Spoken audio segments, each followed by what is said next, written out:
Oh, hey, look, it's that time of the month again, where I talk about everything I watched in the previous month when the next month is about to end. That seems to be the trend for these because I am always behind on YouTube and I'm never going to be able to catch up on anything. But in all seriousness, guys, of course we are here for the next What I Watched video, of course covering a bunch of the films that I watched in December that I did not get to do a full review for, and I'll just be honest with you guys, this month was crazy. I mean, you guys know this month was crazy. A lot of the month I was not here, I was in Canada, was not really focused on making YouTube videos as much as I should have been, also was not as focused on watching stuff as much as I should have been because, well, I had other things to focus on. I watched movies when I could, but I didn't really get to watch everything that I wanted to, so I just had to spend the last month kind of catching up on things and still having to watch other, 2021 releases for like Worst List and Best List and things like that. That's coming up, but I wanted to get this video done first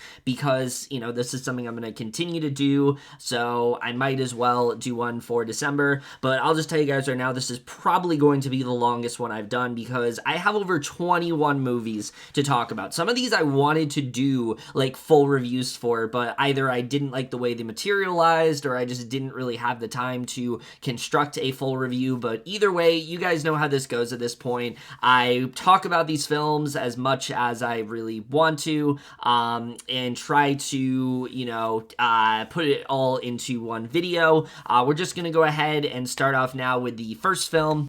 Alright, so the first film we will be discussing is Wolf, and I feel like this is a movie that kind of like was quietly released into theaters and nobody really talked about it. There's a lot of releases in here that are like that, and Wolf is very much one of them, and it's unfortunate because I actually think this movie is quite good in a lot of aspects. I mean, I really do like the main plot of this, but it's not really what you're thinking, because when you watch this movie, especially when you watch the trailer, you'll think the movie is about this man that has like this mental condition that makes him think that he's a wolf, and basically, he's going to this like he's checking himself into this sort of it's kind of like an asylum, kind of like a therapy thing to sort of like get him treatment, to sort of kick that habit, but that's not really what this film is about. Yes, that's what's going on, but I wouldn't say that's at all the plot of this movie. What the movie really is about is this man getting in touch with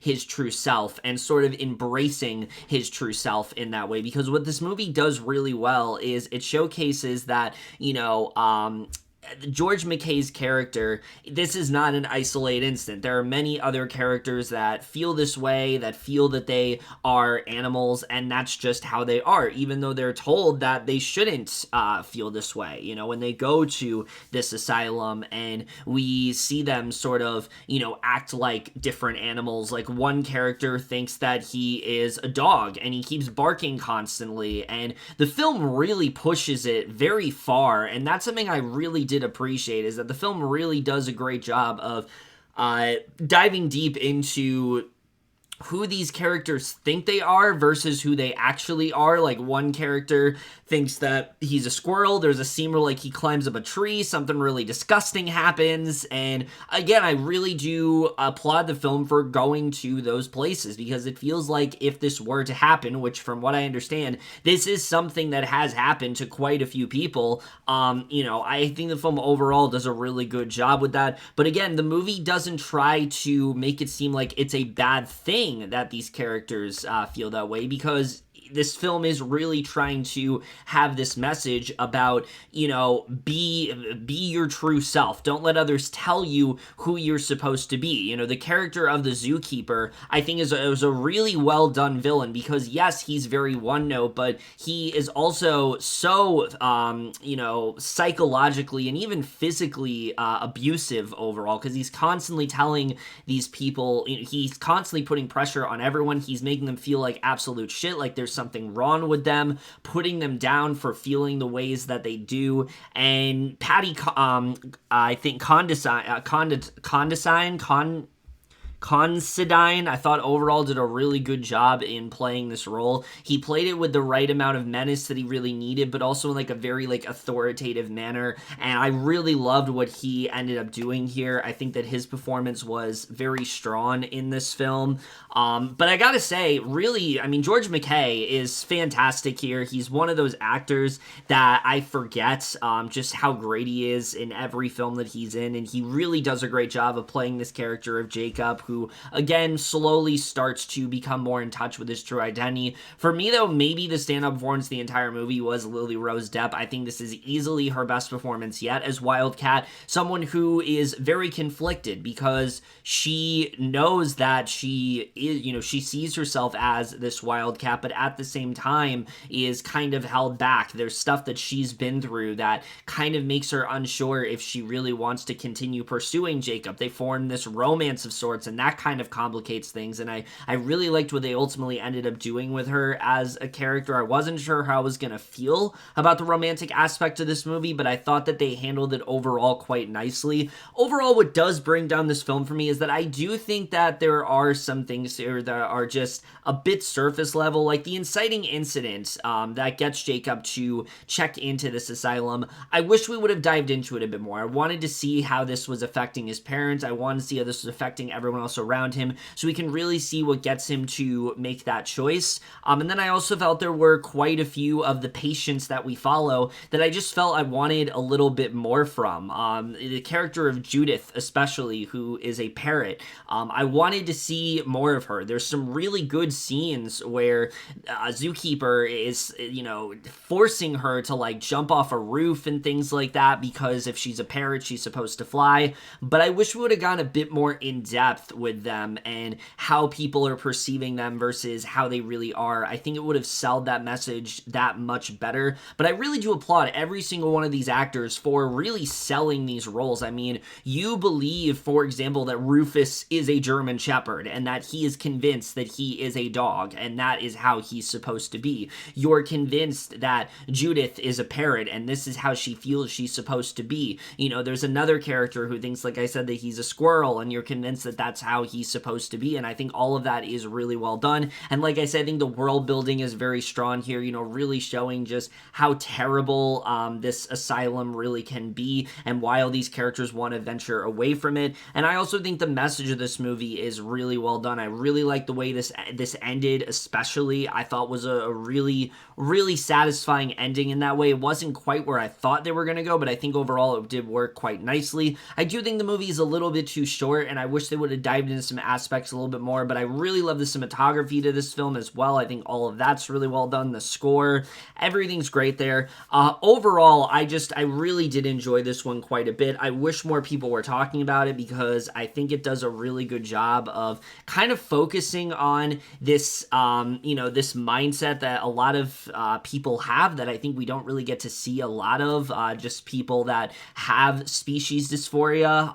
It's a real thing, and this movie does dive into it quite nicely, and I think that's something that, it definitely does shed light on, and I think it's important to shed light on something like this because it's not really something we see dived into a lot in mainstream media, and I think this film overall does a really good job with it. So yeah, overall, I definitely enjoyed this one quite a bit. I think that it's definitely a hard watch at points, but I think by the end it is a very satisfying one that I do think a lot of people are going to get something out of.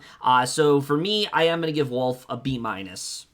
Oh man, Benedita. This film is a lot weirder than I thought it was going to be. I mean, I went into this and I was kind of expecting a much more sort of serious film that kind of focuses more on the tragedy of this situation, the idea that this character is performing all these miracles, but nobody really believes that she's actually doing it, and people are like straight up condemning her for it.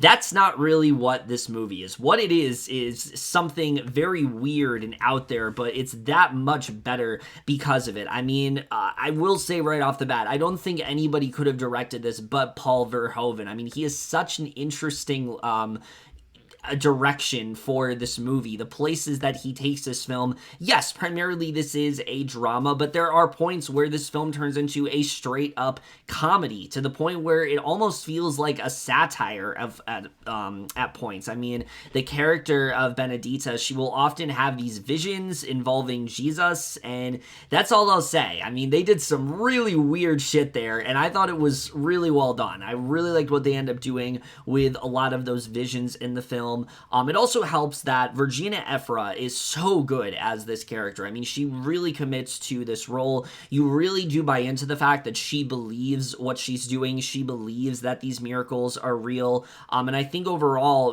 they do a really good job when it comes to her character and what she ultimately wants, and how she, really her sole thing is to prove to people that she is, she is magical in this way. She has these miracles. She has this connection to God, but a lot of people just don't really believe her. They feel she has more sinister intent, and I think that's something that the film does dive into quite nicely, and I think, like I said, her performance is just really well done here. I really loved what they ended up doing with her, but also the way the film dives deeper into the effect that this has on other characters. Like, of course, the big one is Daphne Pateika's character, Bartolomea.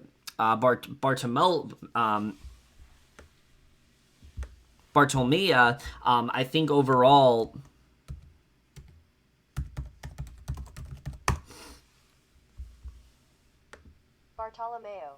Bartolomeo, I think overall, they do a really good job with that character as well, because this is someone that you can see has this close connection to Benedita. It's not a spoiler because it's in the trailer, but these two obviously do start some kind of a relationship, and the way that she gets involved with it and the way that it affects her, it's really interesting to watch, because you can see this is someone that cares about Benedita, but at the same time, you're wondering if she is going to just kind of go along with everyone else and start to doubt a lot of her beliefs and start to doubt a lot of what she is claiming. And I think that character was very fascinating as a result, and I really liked what they ended up doing with her, so I thought that was overall very well done. And the character of the Nuncio as well is such a good villain in this movie. This is the kind of guy, he's in this position of power, and he absolutely should not be. He doesn't understand half of the things that he is doing. He is a giant hypocrite in this movie, and you're just waiting for him to fall. You want nothing more than for him to fail in this movie, and I think Lambert Wilson does such a great job at playing this character. I thought he was a really big standout. And then, of course, Charlotte Rampling. I mean, anything that she's in, she usually gives a really strong performance, but a much different role in this film, I think, as the Abbess, but I think a very strong one for sure. So I think all the acting's really good here. But like I said, what I really love about this movie is that it tries to do so much. I mean, some of this movie, like I said, when it takes itself seriously, it is very effective. There are some sequences in this film that very much did have me on the edge of my seat. The third act especially, I mean, I was so riveted by what was going on because they set up everything so well. But then there are points in this movie where it's a straight up comedy in that way, and I thought there were a lot of funny moments here. There is an object that's used in this film that you're never going to forget. You're never going to be able to see that object the same way again after watching this movie, but I really do applaud the film for going there. It gets weird. It gets very out there, and I think the movie's that much better because of it. I like the Verhoeven went in these weird directions because he found ways to keep the viewer invested. He found ways to keep you off guard, to really take you off guard in this movie. So while, yes, it can be tonally messy, I think that's kind of the point, and I think Verhoeven does a good job with that. I mean, the film, gets very sexual in that way as well, and I think all of those moments are done very well. It never really feels gratuitous to me. It just felt like it fit into the story in a very organic manner. So I thought they did a good job with that side of things. But like I said, also the character of Benedita, the film does a really good job of getting you to get on her wavelength and understand why she feels the way that she does and why she's able to perform these miracles and what it's doing for a lot of these characters, but also what it's risking for a lot of these characters, because there are a lot of people that are very much vehemently against her for what she's doing, and they start to, while at one point they might be on her side, they start to turn on her a bit, and you really do see the effect it starts to have on everyone. So I think they did a really great job with that. And as I said, the third act of this movie is legitimately perfect. I really wouldn't change a thing when it comes to the third act. I really love the way that this film ends up going. I thought that there were so many places that it went in the third act that were just so utterly satisfying to watch, but also so riveting in that way, and I thought they did a really great job with that. I think the only thing that really does hold this movie back for me is that I do think it drags a bit in the first act. It takes a little while for the movie to fully get interesting, but once a certain dream sequence happens, pretty much from there I was locked in, and the movie never really lost me. After that, I thought that the cinematography was also just really great in this movie. Very colorful, a very interesting look to this film. It depicts the 17th century very well, but like I said, it goes in so many interesting directions that I don't think you're going to be expecting for this film. And the score by Ann Dudley is also just so great here. Benedetta really is just a one-of-a-kind film. It's very hard to get into without talking into spoilers. It's a lot of stuff in this movie. It's kind of hard to articulate how you feel about it, just again because of how weird it gets, but I really do love that about this movie. I think it's that much better because of it. I don't think this is on the level of Elle or anything. It's way more wacky than I was expecting, but again, I really do love that Verhoeven made a film that was very much his own. He, tried to adapt this, but he adapted it in a very loose manner, and I think the film is better because of it. I really like the liberties that he ended up taking here. I like what this film has to say about religion as well, and kind of questioning things, and not always feeling like, something is set in stone, not always just taking things with, take things with a grain of salt. Don't just, don't just, believe what everyone else is telling you. I think that's a good message in this movie. So overall, I really enjoyed this one quite a bit. B+ for Benedetta. Weird film, but I think a very, very strong one for sure. Mixtape is actually the first film I watched when I was in Canada, which is interesting, and it's a very good one. I wasn't really knowing what to expect from this film because I feel like movies, especially like this on Netflix, are very 50-50, but this actually turned out to be a pretty good one. I think the one thing that really does help it is that Gemma Brooks Allen is very good in this film. I've never really seen her before, but I really hope I get to see more of her after this movie because I think she does give a really strong child performance here. You feel connected to Gail as a character. You want to know more about her. You love her connection to music and things like that. But you also get this really nice personal story about her parents, who she really doesn't have much of a memory of at all. And you feel this connection to Beverly because her parents died when she was, very young.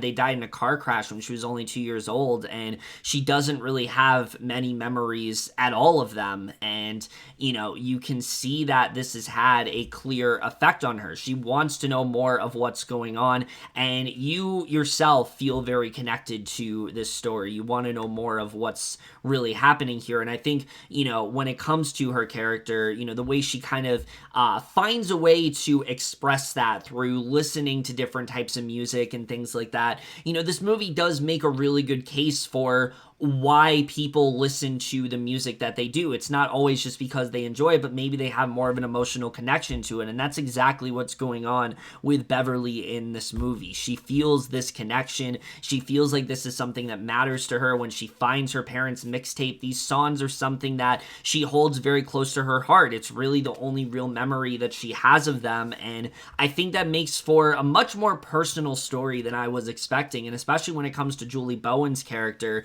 who's really the only person that has memories of her parents. You can understand the connection that she has to her, but also how much contention is there, because there's a lot because Gail isn't her mother, Gail isn't her actual parent, and you can see this is something that she's kind of struggling with because she wants to be there for Beverly, but she doesn't really know what to do, if things are going to work out for her in the way that she wants them to, but also is very fearful because of what ended up happening to her parents. I thought overall they did a really good job when it came to writing those characters, but also Beverly's friends. You do really enjoy them. They form this band of sorts, and that's something that I thought was very well done. The movie also is surprisingly very funny. Like, yes, we're dealing with some more thematic subject matter than I was expecting, but the movie is still a lot of fun, and I think that's something that works very well here. I was laughing quite a bit during this film, and I thought that definitely worked quite nicely. I think the only thing that brings this movie down is that I think a lot of it is kind of surface level, especially when it comes to her parents. I would have liked a bit more going on there. I would have liked to dive a bit deeper into, their history and whatnot, but there's a really great scene, especially in the third act, with her and Julie Bowen's character that I think really does ultimately make up for that, and I think the film ends in a very satisfying manner. I think in terms of the music in this movie, I think there's a lot of great needle drops here that a lot of people are going to like, and it's not like they're just here because we want to play music. Like, all of these songs have a reason to be here, and I think that's something that worked very well in this film. I really liked the way they implemented these songs. I liked the impact that it had on Beverly. I thought all of that worked very well in this film. I wanted a little bit more from her friends. I enjoyed their presence in the movie, but I just didn't really feel connected to them as characters. But other than that, I surprisingly had a really good time with this one. I think it's a much different film than you're going to expect going in, but I think it's a very effective one and a very fun film overall that I definitely do recommend. So B- for Mixtape. Like I said, a very different film than I was expecting, but I think overall is definitely one of the stronger of these sort of Netflix, preteen coming of age type comedies. I think it's definitely one of the better ones for sure. Oh my god, Diary of a Wimpy Kid. Look, I mean, from the second I saw the animation in this film, I had a feeling that this was not going to be very good. But Jesus Christ, this is so much worse than I could have expected. And look, I will say right off the bat, the live-action Diary of a Wimpy Kid films are actually pretty good. I remember when I was a kid, I really just enjoyed Roderick Rules. I didn't really like the first one and things. Well, I did it first, and then I didn't really like the first one that much. But rewatching it a couple years ago, I actually think it holds up very well. Yes, Greg Heffley is kind of a dick, but that's exactly the point, because he feels like he needs to act this way to fit in, to be more popular, and you understand that. And Rowley, on the other hand, is someone that is a lot more naive. He's a lot more wholesome. He hasn't fully grown up, but that's what you like about him, is that he is he is himself. He never really tries to be anything more than himself, and people like him because of that, because he's authentic, because he is like I said, very innocent in that way. I think that's something that the original film does very well, but I also think the narrative is very strong in that movie, with focusing on these two characters and their friendship and what eventually causes that rift. And then you get to this film, and really all of that nuance, all of the interesting stuff, it's really been stripped away here, because this just feels so much more bare bones in comparison.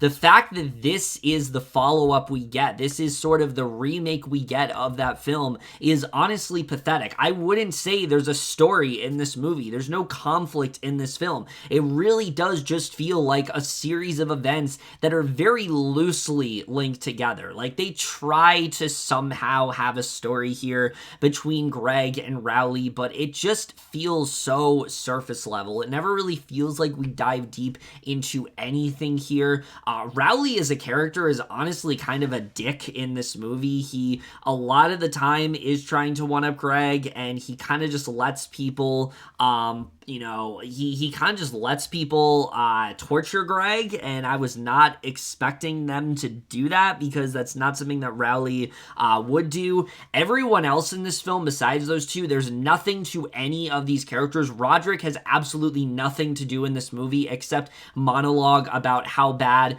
middle school is going to be, when that's supposed to be Greg's line. His parents have no character to them. So all of that, I mean, is gone. All of the charm and fun that the original live action films have, which I actually think the cast is one of the best parts of that trilogy. I think everyone was cast very nicely here.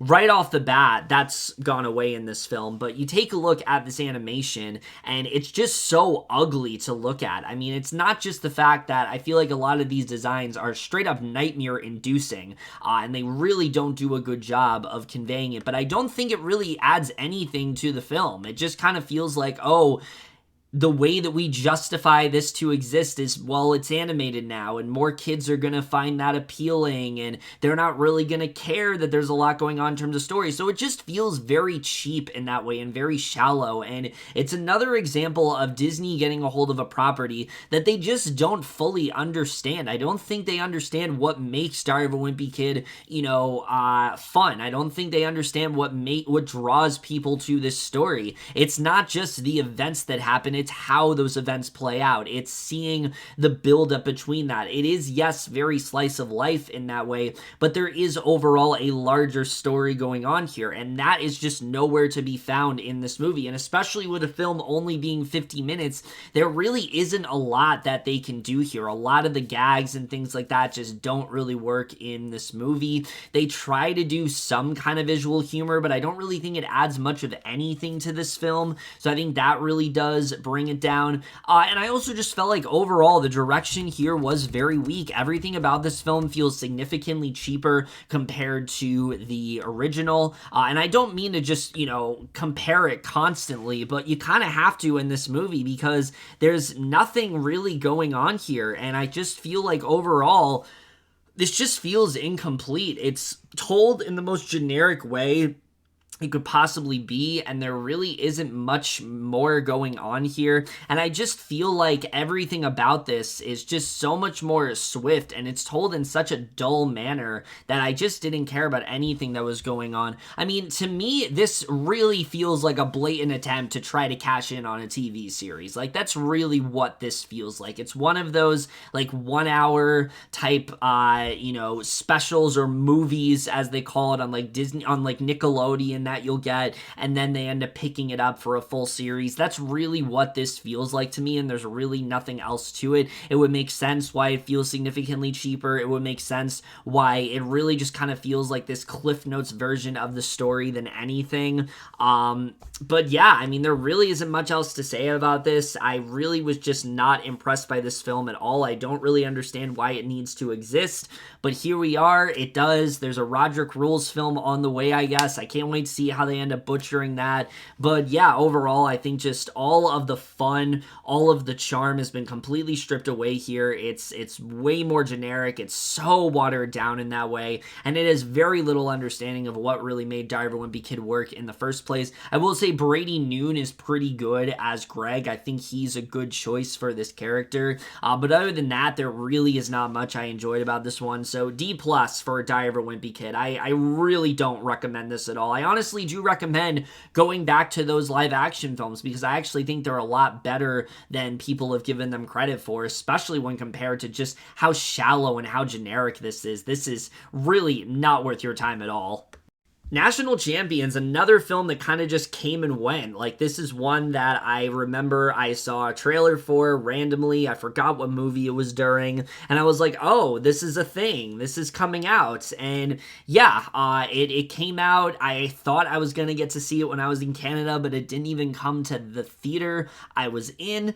And it makes sense why, because it's not very good. Now, look, I will say, I actually do like the premise of this movie. I like the idea that we're focusing on someone that has kind of felt like he's been neglected by his sports managers. He's kind of been taken advantage of. They haven't really compensated him in the way that he's wanted them to. They haven't really met his demands in that way. And so because of that, he is trying to strike against the NCAA, and he's doing that 24 hours before this very important game is going to go down. I think that can make for a very interesting premise, but when the film is told in a very soap opera-ish manner, I mean, I just really can't get behind a lot of what's going down here, and I think that's what really does ultimately hurt this movie. This really does feel like one of those films that has this really interesting premise, but it feels like they don't really know what to do with it. There's a lot of just similar scenes of characters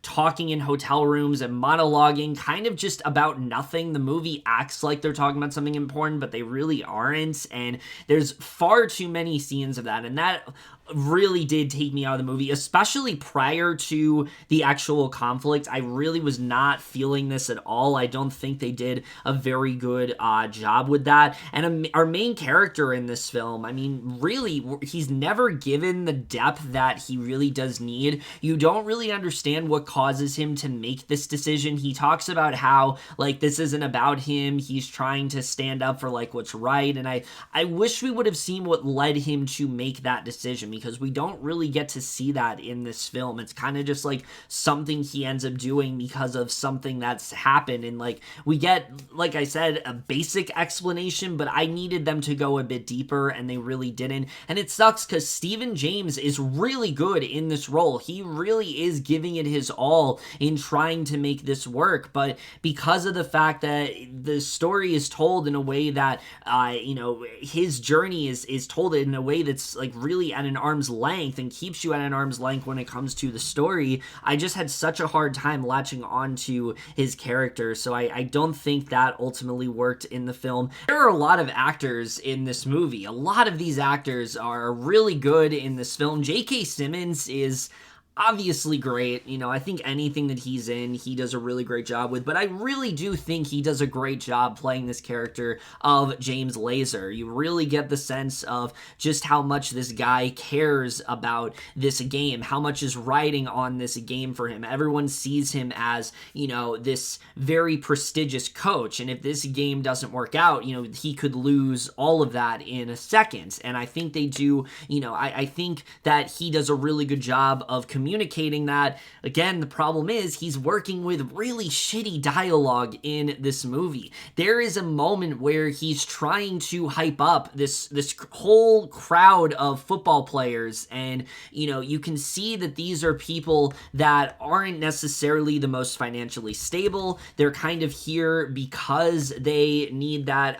They're here because they want to play football. They're not really here because of any other reasons besides that. And his whole speech to them is talking about how money isn't shit and that glory is gonna be about the game, and it doesn't fully work. Not to mention there's this really stupid storyline with him and his wife, and Kristen Chenoweth is cheating on him with Timothy Olyphant for some reason, and there's this whole thing about him and his wife and something else going on that I don't even remember. It's really dumb. There's a lot of stuff like that just is so irrelevant to what's going on in this movie. Tim Blake Nelson's character, I don't know what he's supposed to do. Like, what is the point of him? He doesn't really have much of a role in this film. There's a lot of moments that are trying to be comedic, and it just doesn't really work at all. There's a moment where you can see that LaMarcus, he makes this threat against the NCAA, and David Ketchner's like, "We've been Scooby-Dooed," and I'm like, stuff like that. It really takes me out of the movie. It really takes me out of the movie a lot. And so I really do think that ultimately does bring this down. So I think while this film has a lot of really interesting ideas, I think either they're not fleshed out well or they're executed in just a really haphazard manner. There's a lot of plot twists that happen here as well, a lot of which just don't really have much of an impact on anything. There's one especially where I'm just like, what is the point of this? Like, why? It feels like it's just here as a reason to give a character a purpose in the narrative, and I just don't think it needed to be here. Like, I feel like you honestly could have cut it out of the movie, and I think it would have been a lot better overall. And again, I just don't feel like the focus is on the right things. We spend a lot of lengthy scenes focusing on, like I said, these coaches and the sports managers and things like that and how they're affected, but we don't really get that focus of why these players are even, constructing this boycott. that? What's caused them to do that? How have they been wronged? We don't really get that deep into it, and I feel like that's something that's very important. Instead, the film wants to focus on this stupid subplot with Kristen Chenoweth that I just did not care about, and other stuff in the movie that just didn't really go anywhere at the end of the day. And I think that really does ultimately bring this movie down. So there's a whole subplot with Lil Rel Howery as well, and how he's going to be like the first black coach and things like that, and that doesn't really play much of a role. So this film just overall feels relatively unfocused, and I think that really does hurt it. But again, you couple that with such horrible dialogue that I was just so baffled by throughout this movie. It wasn't even like funny to listen to. I just couldn't believe that this is the dialogue that they end up going with in an almost soap opera-ish tone. I really just feel like this movie did not work. Rick Roman-Wau's directing was also very disappointing here. I feel like Rick Roman-Wau's directing was also very disappointing here. I feel like he actually was getting better, especially with like Greenland last year, but he really dropped the ball when it came to this movie. I felt like really anyone could have directed this, and I didn't really feel any sort of directorial flair from him whatsoever. So yeah, I think this film did have actually a lot of promise behind it, but there's just a lot going on here that just doesn't really play that large of a role in the grand scheme of things. I don't think the premise itself is executed that well. I think the dialogue is absolutely horrendous most of the time and really took me out of the movie very often. There's a lot of great actors here. Uzo Aduba's also very good. I really enjoyed what she ended up doing in this movie, but even her, she has this monologue where she's like really laying it on thick, and it just doesn't really feel like she's saying anything of relevance to the actual film. So yeah, overall, this did not work for me in really any way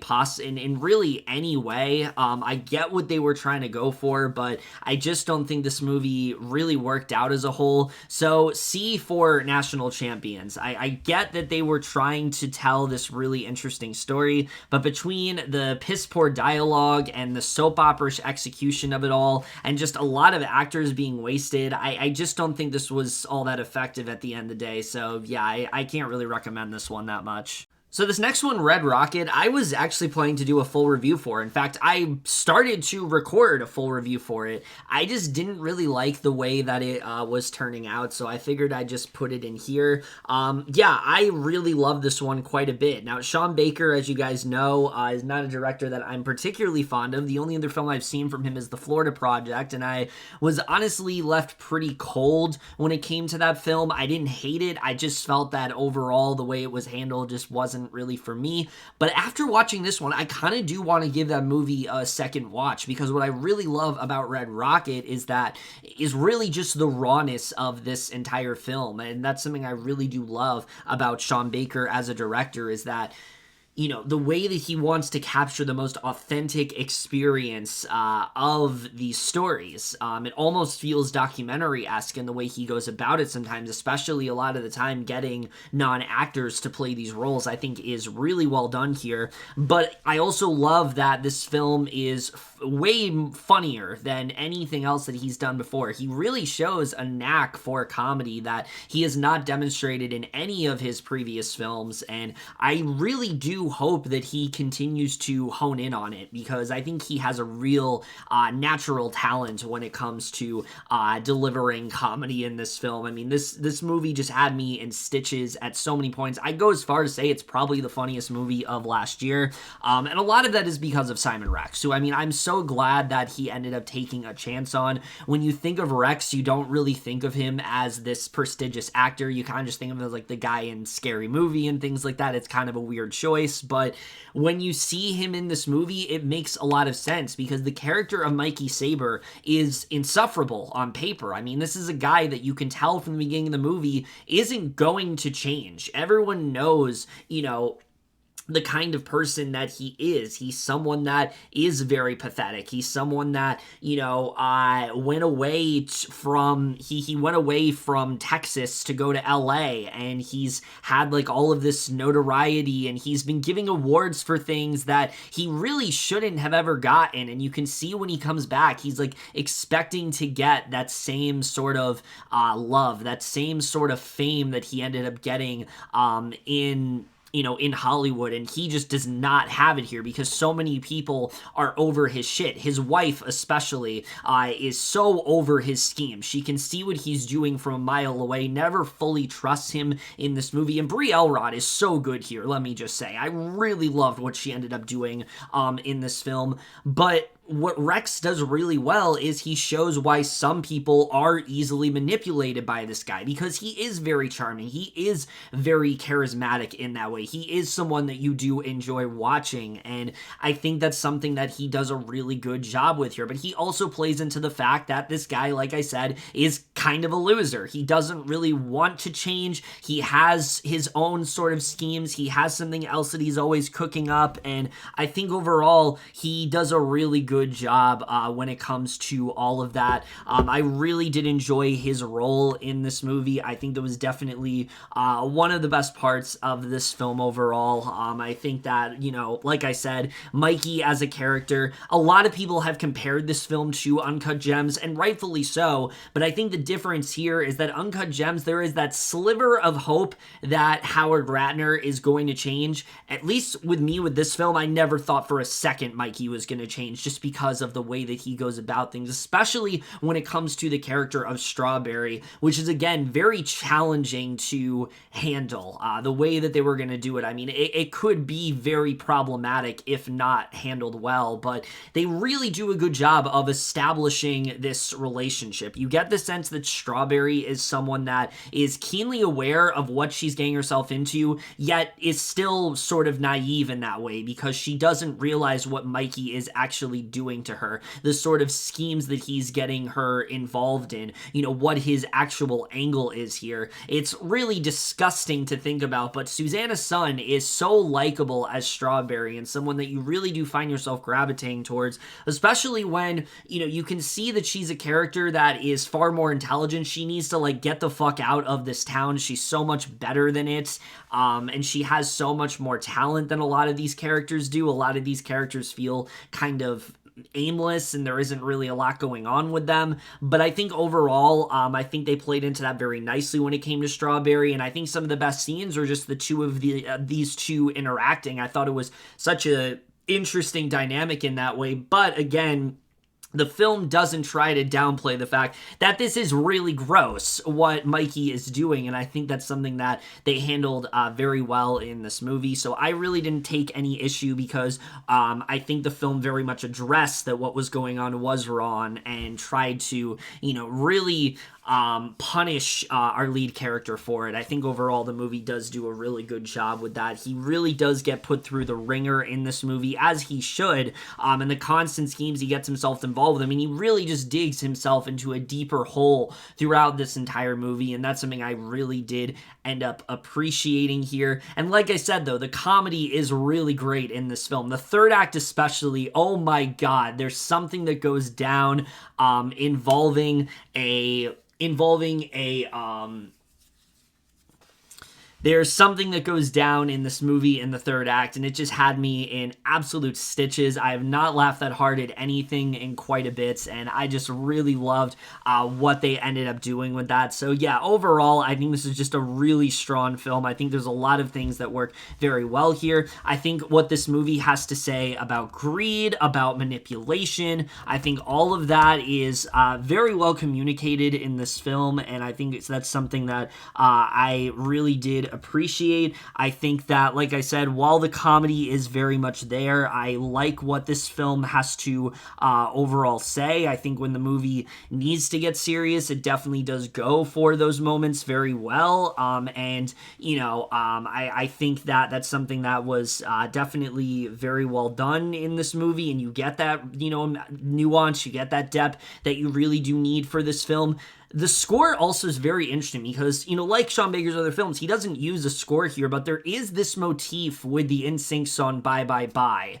And the way that it's used in this film, you'll never be able to look at that song the same way again. I will definitely say that. I feel like there's a whole new meaning. The ending to this film is one of the biggest stunners of the entire year. I've not been able to stop thinking about the ending pretty much since this film, since I first saw this movie. It's one of those things I've constantly been thinking about when it comes to this film. So overall, this is just such a funny, but also a really uncomfortable and nail-biting experience that I think is, by all accounts, one of the best films of the entire year. The only thing I think that brings it down, I think some of the acting is a little bit shaky, definitely from some of the actors. There's some you can tell they're inexperienced, and so it doesn't really make for the best performances, but it still feels more authentic in that way. My only other real flaw is that Brie Elrod's character. I already said I really liked her in the movie. I like what they did with the character of Lexi. She always is a step ahead of Mikey. She always knows what he's cooking up because she's had to deal with this for a long time, and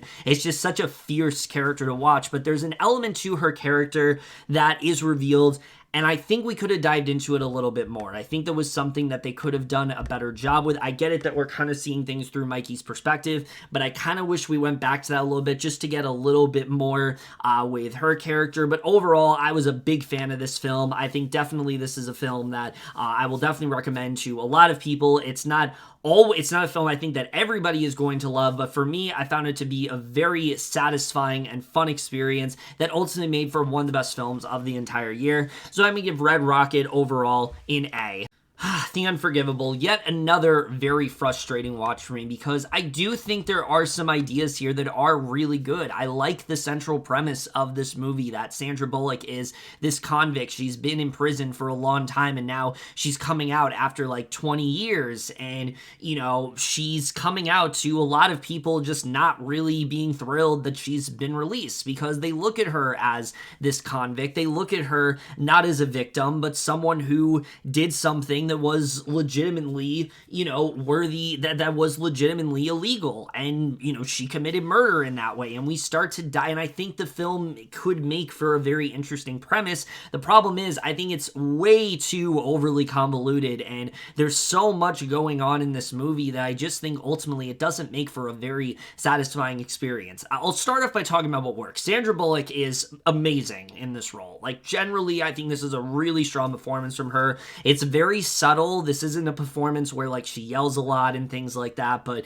you can really see how she's been affected by this whole thing. She really just wants to try to reconnect with her sister. This is what matters to her. She's been away from her family for a while, and her journey in getting there, you know, you can see how rough of an experience that is for her, but also, again, the way that she's treated in this movie by a lot of different characters, you know, you really do feel for her in that way, and I think that's something that Bullock ultimately did a really strong job with in this movie. I think she was definitely a big standout of this film, and I think the central premise of her trying to find her sister is overall executed pretty well. We get the sense of why she has been estranged from her for a while, what her sister's been up to, you know, what her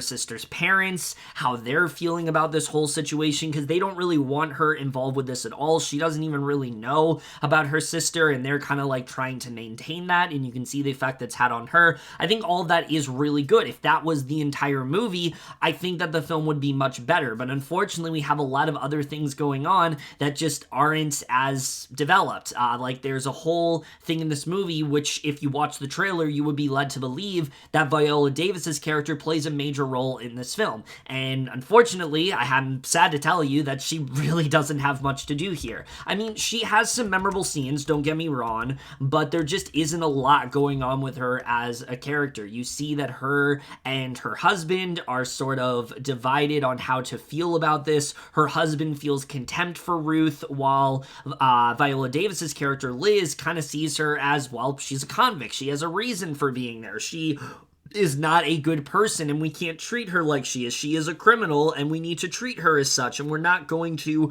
open our house up to a criminal. And I think that makes for an interesting conversation, you know, when she talks about like her sons and things like that, but it's not really dived into that much. So again, it feels like something that is very much underexplored, underwritten in that way, and I would have liked to see more from her point of view. There's a whole other subplot going on that is completely irrelevant to this film. It involves the the children of the victim that Ruth ended up killing, and they're trying to basically like go after her in this like revenge mission, and that whole part of the movie felt completely unnecessary. It really just felt like it was here to give the film a bit more of an emotional heft, which I didn't feel was needed at all, because you already have this story involving her trying to reconnect with her sister. So I just didn't find that to be a necessary plot point at all in this film. There's a lot of characters here that I just felt were kind of wasted. Like, for example, Rob Morgan's in this movie, and I don't really feel like he had a lot to do. Neither did John Bernthal, someone she connects with for a little bit, but ultimately doesn't really play that much of a role. So yeah, I mean, I think there are some elements here that do work really well. I just think as a whole package, the movie just doesn't fully come together. The directing from Nora Fingsheld, I think overall is pretty good. You can tell that she cares about this story, but I just think overall this movie just needed a lot. I think it just needed a second draft. I think you needed someone to come in, and there's 3 writers attached to this movie, and I think you can definitely tell there's too many cooks in the kitchen when it comes to this film. I think you need someone to come down and really just kind of like look over the script and kind of like pick and choose what they were really going to try to focus on, because there's so much that this film is trying to tackle, and it's only really able to do so much in the time that it has. And it's not like it's a short movie. Like, the movie is almost 2 hours, so they very much could have gotten a lot of this done in a satisfying way. I think ultimately there was just way too much going on in this movie, and that really just weighs it down heavily for me. So overall, I was not really a big fan of this one. I will say there's a nice twist at the end of the movie that I didn't see coming. I will say that I did not think the movie was going to go in the direction that it did, and I thought it was a good twist. But again, overall, good twist does not necessarily mean good movie. I think there's some good elements here, but as a whole, it just didn't really do a whole lot for me. So C for The Unforgivable. I think there were some ideas here that did very well work, but there were way too many that really didn't, and overall was just a film I left wanting a lot more from.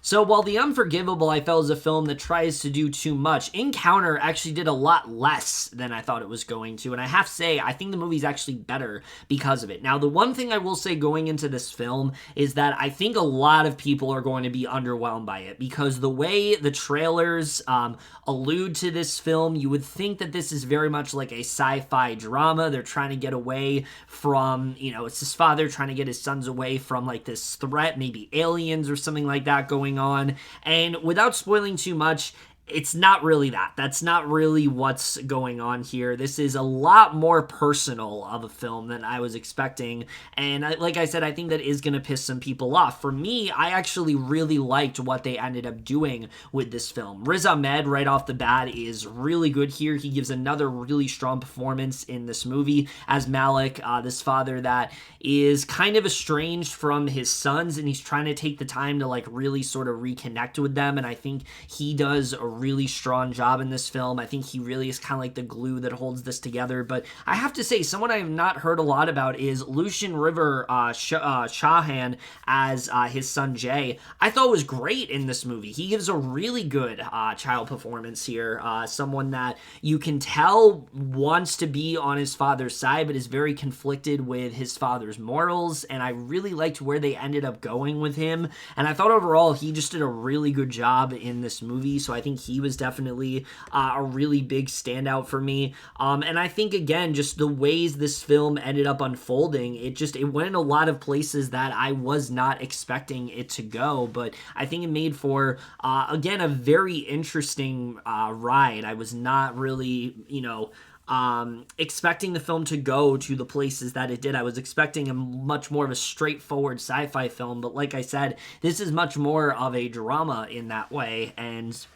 I like what they ultimately ended up doing. Octavia Spencer's also very good here as Malik's sort of, she's kind of like his counselor in the film. She's his parole officer, and she's always sees the good in him, but a lot of these characters are unsure if he's, legitimate in what he's doing, or if he has some sort of, bigger intent throughout the film, and I think that she overall did a really good job here. Although I will say there was an aspect to her character I would have liked to see a little bit more of, and I think they could have done just a bit more when it came to her overall. But like I said, the way this ended up going, it went in places that I was not expecting. I think Michael Pierce's directing is very strong here. And again, I think the story of a father and son, it's very well done in this movie. I'd love to get more into what this film is actually about, but I really do think it's a film you should go in knowing very little about, and I think you'll be very surprised by how it all does unfold. Like I said, I don't think everyone's going to find it the most narratively satisfying, but I found it to be very emotional, especially the way it wrapped up. It was honestly a pretty big emotional wallop in that way, and I really love the way they ended up wrapping this film up. I like the message that they're trying to get at here, and I like what they ended up doing with this story. So yeah, overall I was a pretty big fan of this one. I think there were some things I wish they touched upon a little bit more, but other than that, I can't really complain too much about this movie. So yeah, I would say a B for Encounter. Really wish I could dive deeper into it, but again, I do think it's a film that's best to go in knowing very little. So I will just leave it there, say it's a good movie, and I do recommend you guys check it out for sure. Not gonna lie, The Hating Game I actually was kind of liking for a little bit. I think this film right off the bat is considerably better than most of the films that Lucy Hale has been getting herself involved in. I feel like she, for the past few years, has done nothing but just absolute shits in terms of movies. I think she has picked the worst possible projects, and I think this is definitely her best one in a while. I think what really works in this film is that it does play to her strengths very well. She plays this character that is just generally fun to watch, and you enjoy her in this film, and I think her and Austin Stowell do actually have really solid chemistry, and they work very well together. I was surprised by how well I was able to get on board with both of them, and I thought that their romance worked very well in this movie. What really kind of like brings it down for me is the fact that I just think story-wise this film just doesn't really work fundamentally for me. I like the idea that we start off with these two really just hating each other. These are two people that don't want anything to do with each other. They're constantly trying to like one-up each other. They're opposites in that way. She's more by the book. He's much more, he's much more abstract in that way, and you kind of see that back and forth between the two of them. And I think that part is really interesting. What brings it down for me is I don't think there's enough of that. The movie, from 20 minutes in, tries to turn more into this love story of sorts where, Lucy Hale's character has written a bunch of, she's written a bunch of novels and things like that, and she starts to sort of she starts to get a bit influenced by that and try to, use that in her real life. And eventually her and Austin Stowell's character get in a very like sexual relationship. And I just didn't feel it was very much earned. I would have liked to see more of the bickering between the two, and then gradually transition more into the romantic side of things. So I just was never fully able to get on board with the film because of that. I do think it's fun in quite a few aspects, but as a whole, I think it just really ended up being a very generic romantic comedy for me, and I don't really have much else to say with it besides that. I think it's definitely better, like I said, than the majority of films Lucy Hale is doing. I mean, there were moments that definitely did make me laugh, but as a whole, it's just a film I really wanted a lot more from. It's definitely fun in quite a few aspects, and for some people it might be enough. I mean, my girlfriend really liked it, so there's something, but overall I just wasn't really a big fan of it. So C+ for The Hating Game. I do think it is worth a watch, but it just wanted a lot more from it overall. Oh man, Rumble. This was a film I was really treading a lot, especially just the marketing was absolutely atrocious for this film. The fact that they were gonna just like drop it onto Paramount Plus in the way that they were, kind of just like killing it, just kind of mercilessly killing it on a streaming service. I really just felt like I was in for a disaster, and I have to say, I actually like this movie more than I was expecting to. Now, I will say I don't think this is a very good movie right off the bat, but what did ultimately help the film for me is that I do think that the two leads here are honestly pretty charming, especially when it comes to Will Arnett. He's very well cast here as Rayburn Jr. I think that, he really does embrace just how fun this role can be, how much of a goofball Rayburn Rayburn Jr. is, but also getting more into what really connects him to, be this wrestler and things like that. I think overall he does a pretty good job with that in this film. There is a bit of a generational sort of trauma that he's going through in this film. There's something that's happened to him. He has a plight in this movie, and that's something I wasn't expecting, is that this character had legitimate layers to him, and there was a reason for why he,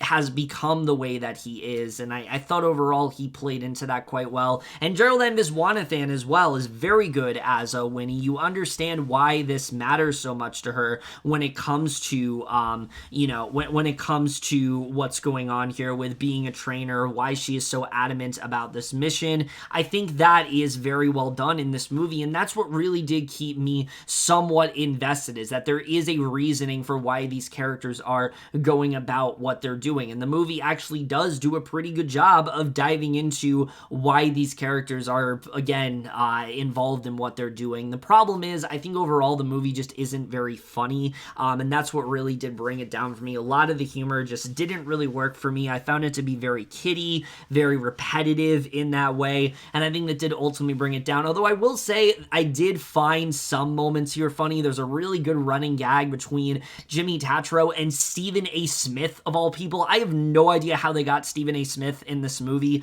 but he actually had some really funny things to do. Stephen A. Smith plays this very disgruntled sort of sports reporter. He doesn't like any of what's going on in terms of the wrestling in this movie. He wants it to be a lot more raw. He wants it to be a lot more competitive, and I like seeing his overall character. I thought whenever we cut to him, I don't know if it was because I just find Stephen A. Smith humorous, or if it was that he was given legitimately funny material, but it worked for me. But any other, humor in this movie, it just really kind of fell flat, and I wasn't a big fan of that side of things. And also most of the other characters in this film are very severely underwritten. Terry Crews especially, I wanted a lot more from. I wanted to see more of his character, why he has gone about things in the way that he has, but we really don't get to dive all that deep into his character overall. Like I said, I think Rayburn Jr. and Winnie are honestly pretty solid characters, much better than what I was expecting from this film in terms of characters, and I think the movie does a good job with that. The movie does get a bit into taking a look at the older generation and kind of making it better, and I think that's something that they definitely did well in this movie, but it's definitely told in a very surface level manner. I'm not going to try to act like it's any sort of amazing writing, because it's really not. It's just better than what I was expecting. I was expecting a much more corporate and lazy film where a bunch of cartoon monsters dance, and while that is a part of this movie, there is actually a reasoning for some of that, and I did appreciate it. The animation I think is also pretty good here, but as a whole I just found this film rather forgettable. I didn't really find this to be anything that special. I think that there was a little bit more going on narratively than I was expecting, but other than that, I just didn't really get all that much from this film. It's a very forgettable film. Paramount Plus, I really am I'm always rooting for them. I want them to get that film that really puts them on the map, but it hasn't happened yet. It seems like at this point, if you send a film to Paramount Plus, it's like a burial ground for that film to die,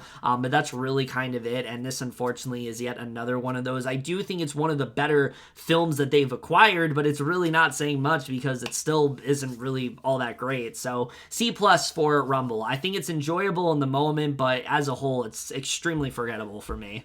The Hand of God, I was actually very excited for. Paolo Sorrento is a director that I've been a pretty big fan of. I really loved Youth back in 2015. That was actually one of my favorite films of that year. And while I haven't seen all of The Young Pope, what I've seen of that show, I've been a pretty big fan of. I think he has a very interesting sort of artistic vision. And so going into The Hand of God, I was excited to see this more sort of personal story. But I gotta be honest, I just don't think this film fully worked for me in the way that I wanted it to. I understand that this is obviously more of a personal story for Sorrento, so it's going to be a little bit more straightforward, a little bit more authentic than some of his other projects in that way. But as a whole, I just had a very hard time latching on to our main character here. I get that he is obsessed with Diego Maradona. He wants to be this filmmaker, but aside from that, there just isn't a lot to him him as a character. His journey especially is just kind of not that interesting to me. I found it to be very basic and just not really something that I ended up latching onto. And I also felt like compared to other films that have been like reflections of director's childhood, this film really is lacking something significant. You know, a lot of those other films, they give you something to latch onto, something relatable. The Hand of God just didn't really do that for me. There's something that happens halfway through the film that is very traumatic, and it's definitely given like the weight it needs in terms of emotion. It was an effective moment for sure. But even with that, as the film went on, I just felt very distanced from what was happening. There's one thing especially that really took me out of the movie. I honestly found to be very problematic. I know it happened to Paolo Sorrento, but when I was watching it, I was like, you gotta be fucking kidding me. Like, this is, no, I can't. I just can't get into this at all. There were so many things that just didn't really work for me here. There's a lot of characters that we're introduced to in this film when it comes to our main character's family, and a lot of them just felt very one note. There just wasn't a lot to them as characters. I found a lot of them to be kind of mean-spirited in that way. And again, I'm sure that Sorrento told this in a way that was faithful to his childhood, but I just felt as a whole, this story just wasn't particularly interesting. And again, maybe it's just a matter of preference. Like, I've seen a lot of people be affected by this film, but overall, this film just really left me feeling a bit cold by the end. I think it's gorgeously shot, and there were some legitimately funny moments, but as a whole, this film just really didn't do a whole lot for me. So C+ for The Hand of God. I think there are some strong elements here. The main performance from Filippo Scotti, I actually did enjoy quite a bit, but I just wanted a lot more from this film. So yeah, C+ for this one. Swan Song is very good. I think right off the bat, the plot of this film is very compelling, where you have this character who knows that he has this terminal illness, but he wants to try to, you know, keep his family out of it as much as he can. He doesn't want them to have to go through how emotionally laboring this is going to be. He wants to keep things, you know, light. He wants to be able to just kind of, you know, he doesn't want to have to ease them into this all that much. And I think the idea of, you know, replacing yourself with this clone that is essentially yourself, but it's not actually you, I think is a really interesting idea. And I think that's something that this film does dive into pretty well. And Mahershala Ali is just fantastic in this movie. I love that he finally has a vehicle to be the lead role. I feel like it's been a long time coming, and he very much does show what he's capable of in this film. I really loved what he ended up doing here, especially when it comes to the dual role in this film, because,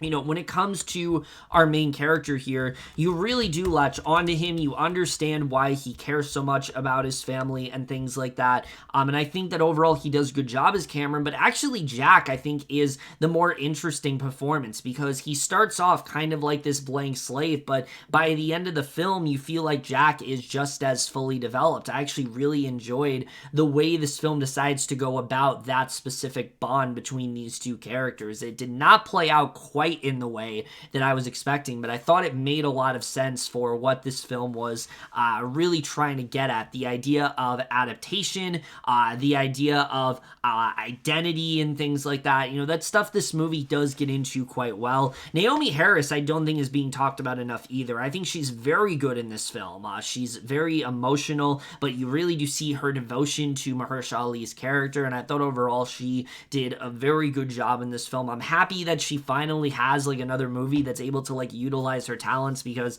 for a while she's been doing a lot of shit, and I'm glad to see that she's in something that actually does utilize her quite well. So I really enjoyed her performance in this film, and Glenn Close obviously is really good here as well. I think the only thing that brings this movie down for me is that I just felt a little bit distant at points from the relationship between Cameron and Poppy. The film is told in a very like scattershot manner, and that's purposeful purposeful with the way this film is trying to go about its story, but I felt because of that, there were some elements that I just was a bit confused by, especially once we start to get more into the altar of Jack, once we start to see more of him kind of like living life vicariously. I started to get confused. I was like, is this Cameron talking? Is this Jack? So that confused me a little bit. And the other issue I have is Aquafina. Aquafina is very good in this movie. I don't want to try to downplay her performance at all. I think she's very good in this film. But I felt her character was very underwritten. I didn't really feel like we got enough with her. I understood the point of her in this movie, but I would have liked to dive a bit deeper into her role. But as a whole, I think this film is still very effective. Benjamin Clearly's directing is really well done. The movie has a really good ending as well that I very much did enjoy. So overall, I definitely do recommend this one. I don't think this movie is being talked about nearly as much as it really should have. So B- for Swan Song. I think this film is legitimately very compelling. It's not always narratively satisfying, but I think by the end of the film, it definitely ends up being a very effective drama for sure. Mother Android was, unfortunately, everything I feared it would be. This is just such a generic and very run-of-the-mill sort of, dystopian thriller that we've seen 1,000 times before. There really isn't anything that different to this film at all, and it kind of sucks because I actually don't dislike the premise of this one. I like the idea that at one point humans and androids were kind of like coexisting very peacefully, and something ended up happening to cause them to short-circuit, and suddenly androids started turning on the humans. I think that's a really good concept. The problem is it's told in a very surface level manner. This doesn't really get that much deeper than we have this couple, Chloe Grace Moretz is pregnant, and we have her husband Algie Smith. He's kind of going on the run, and he's trying to he's kind of trying to find them like a good civilization, somewhere to get away from this in crisis and things like that. There just isn't a lot more going on besides that, and I wish they would have dived a lot deeper into both of these characters, because we get the sense early on that there's some sort of romantic complications between the two of them, but the movie never really goes that deep with it, especially because it's much more focused on just, again, him trying to find them the best place to live, him trying to, him caring for his wife and things like that. There just isn't really a lot more going on besides that in this film. There also is a fairly obvious plot twist going on with a character that the second that this character enters the movie, you're gonna know exactly what the twist is going to be. The movie tries to act like it's really shocking, and it's really not at all. I found it to be a fairly obvious twist, and I don't think that they handled that very well at all. I think that I will say the one thing that does elevate this movie is Chloe Grace Moretz. She is very good in this film as usual. I feel like even in the worst films, she still is a big standout, and she does a very good job here. She represents the fear that's needed, but you also really do see the care that she has for her family. She wants to make it alive out of this because she wants to be able to have this child. She wants to give this child a proper life, and I think overall she does give a strong performance in this movie. The film doesn't really have the best cinematography, I will say that. It does overall look kind of cheap, and I wasn't a big fan of that side of things. But the one thing I will definitely give this film, and the thing that actually does kind of make it worthwhile, is the ending's actually really good. The film ended on a much more ballsier note than I was expecting it to. It's not a happy-go-lucky type ending. It's actually kind of sad, and I actually liked that they ended up going for it. So yeah, that is the one thing I will definitely recommend, is that I actually do think the ending is kind of strong to this movie. But unfortunately, you have an hour and 50 minutes that precedes it, and that just isn't really worth your time overall. So yeah, for most of this film, I was relentlessly bored. It was pretty much everything that I expected to be. The world building is very weak as well, really doesn't do a good job of getting into this conflict. I will say, I like the idea that we started off seeing how this whole scenario played out, but I kind of wish the film stayed there, because I think it would have been more interesting that way if we focus more on sort of the beginning of this new sort of civilization, rising. We didn't really get to see a lot of that, and I think that's something else that really does bring the film down. So yeah, I just wish that, the ending of this film, as I said, was so effective. I wish that the rest of the film had just as much care,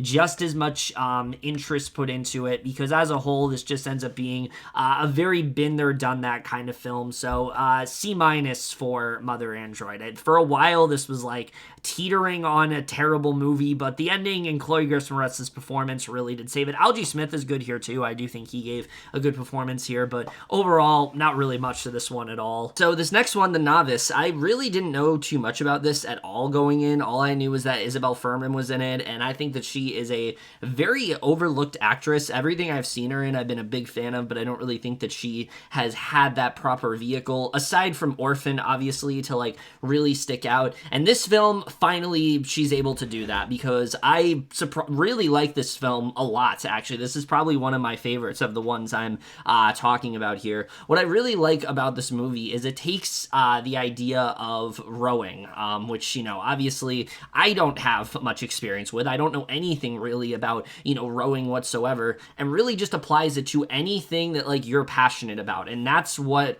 Isabel Fuhrman's character is all about. Her entire identity is to be at the top. She strives to be this overachiever. She always wants to be the best, and that's really all she cares about in this film. And that kind of sounds boring, because she doesn't really have any real drive besides that. But what I think makes her character compelling is the fact that she's willing to put basically everything else on hold just to achieve this goal. There's other things we go through in this movie, like, for example, there is a romance that she falls into, and you can tell that she doesn't put quite as much effort into it as she needs to. There's other things that we find out about her, and I think overall this film I found to be a very riveting experience. You understand why she has this drive, why she is so passionate about, you know, really just getting to the top and crushing everyone else. And like I said, I didn't know a lot about, you know, how competitive rowing and how that all works, but this movie really does make it compelling, and I thought they did a really excellent job with that. And I mean, Isabel Fuhrman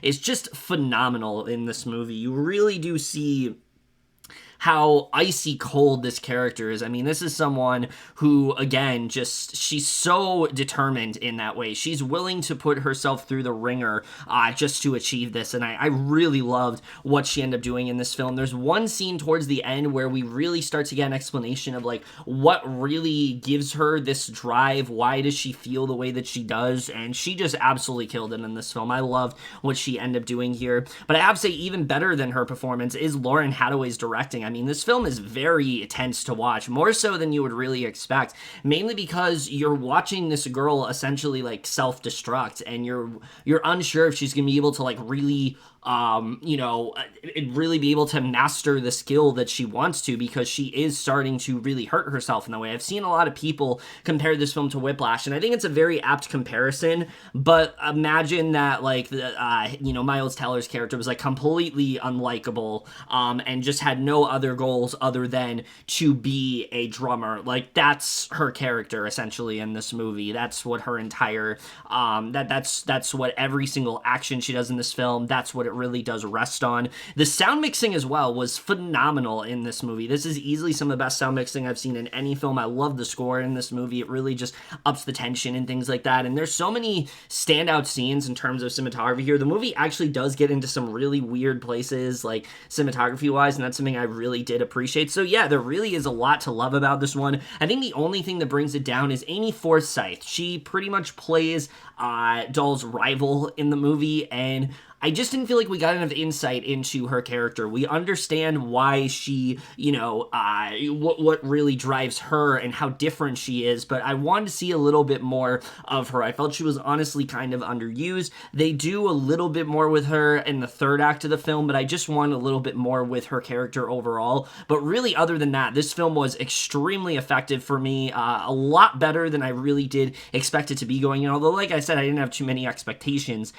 really, when it came to this film, but I really did end up loving this one a lot. So A- for The Novice. I don't see a lot of people talking about this film, and it's a damn shame, because I really do think it is something special. I would definitely recommend giving this one a watch overall. King's Man really surprised me.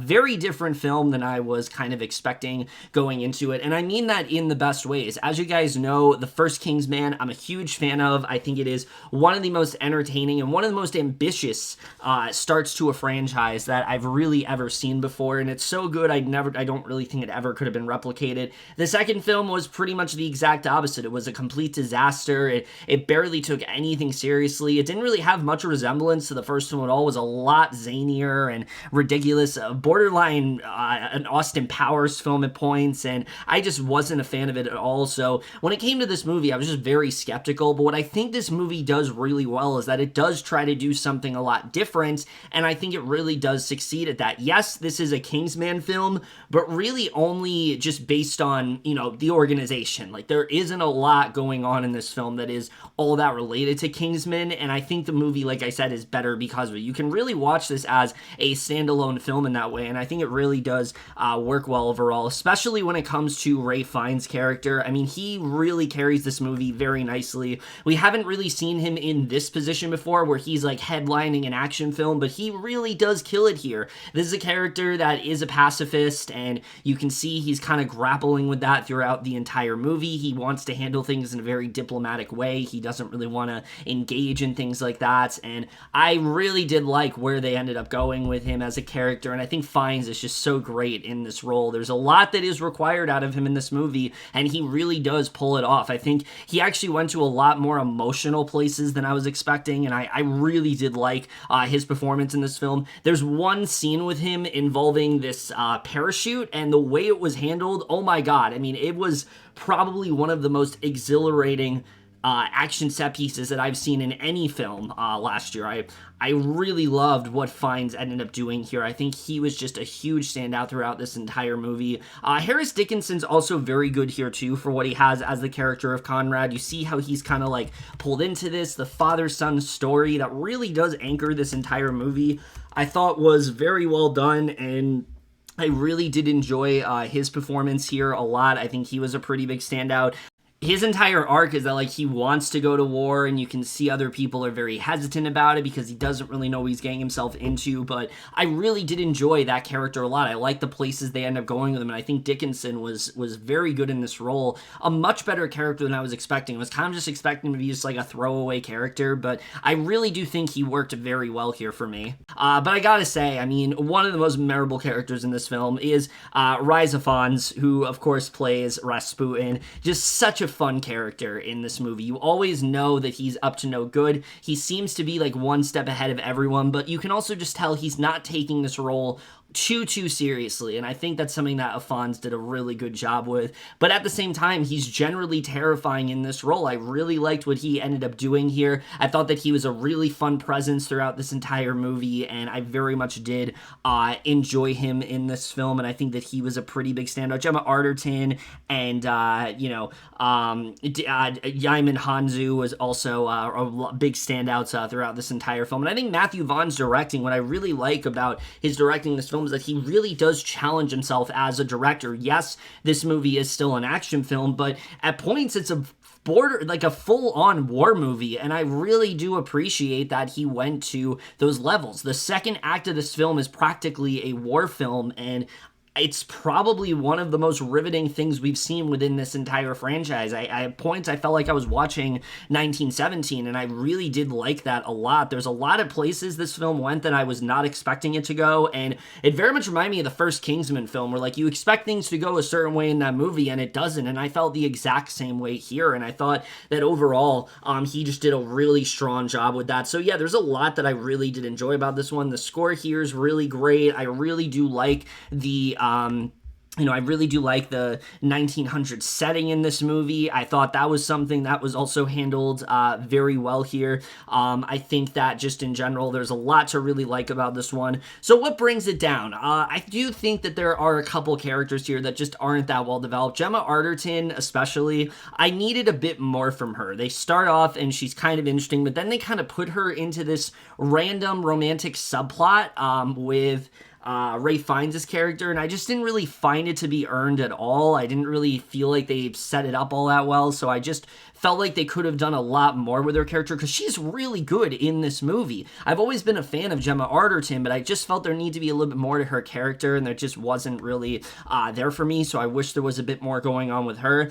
And the eventual reveal of this film, there is another, aside from Rasputin, there is like another villain in this movie, someone that's behind the curtain, so to speak. And when the reveal happened, it wasn't that I was necessarily underwhelmed. I just found it to be kind of just okay. Like, compared to Rasputin especially, I wasn't really a big fan of this villain. I felt like this reveal itself was something that, you know, they made it seem like a much bigger deal than it was, and I just don't think they really laid the groundwork for this to really work well for me overall, so I just wasn't a huge fan of what they ended up doing when it came to the specific reveal. And I won't lie, I do think there were some moments in the first act that kind of did drag just a bit for me, but other than that, this is a much better film than I really did expect it to be. I think that there's a lot of interesting things that Matthew Vaughn does here. The way he eventually does tie this into the Kingsman lore, I thought was really well done, and it sucks that this film did bomb, because I really do wish we could see more from these characters. I think that they really do some great world building here, and overall this is much closer to what I want to see in the Kingsman franchise. I know Matthew Vaughn, he's still making the third Kingsman film, and I really do hope it's more on the level of this, because like I said, this is just a lot closer to what I really do want overall. I think it's different, but it's not too different to where it bears very little resemblance to a Kingsman film. It does just enough to stand out on its own, but also still finds a way to, you know, still justify its existence as a Kingsman film overall. So I honestly was a pretty big fan of this one, and I am going to give the Kingsman overall a B. Alright, so Sing 2. I had not seen the first Sing prior to this one, but I did, you know, before watching this movie, and I actually do like Sing quite a bit. I think it's one of the better Illumination films for sure. I like the sophisticated nature. I like how much it tries to, you know, give something to each one of these characters. Each one of them have a specific plight that they need to overcome, and they're all trying to put on this show, and they're trying to make it go off without a hitch. I think overall it works very well.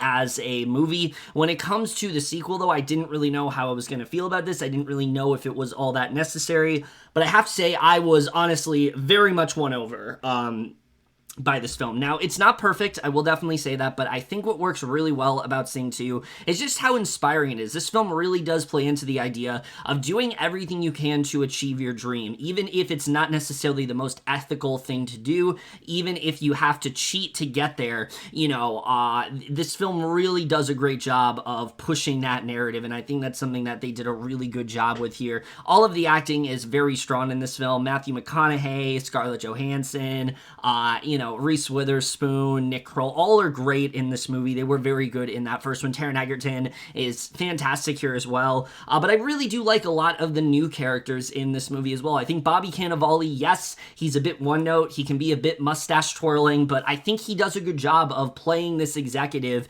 that is just so cocky in the way he goes about things, and he has this power that he really shouldn't have, and you can see that he's someone who he wants things to be a certain way, and when things aren't a certain way, he gets really angry. You know, we've seen executives like this before that want things to go a certain way, and they don't really respect the creators that are behind, you know, what they're distributing and things like that, and I thought overall Cannavale did do a really good job with that. The big surprise for me, though, was Halsey. I was honestly very impressed by her acting here. I wasn't expecting a lot at all. It kind of just felt like, oh, Halsey's talented, so we're just gonna, you know, she's a talented singer, so we're just gonna pluck her in this movie, but I actually thought she was very good in this role. I thought that at first she was gonna be kind of annoying, but they did some really interesting things with her, and I think that she was honestly a pretty big standout for me. I like what she ended up doing here, and there is a lot going on in this film, and I won't lie, that is one of my complaints with the first movie as well, is that there is a lot happening here, but I think it all becomes a very satisfying end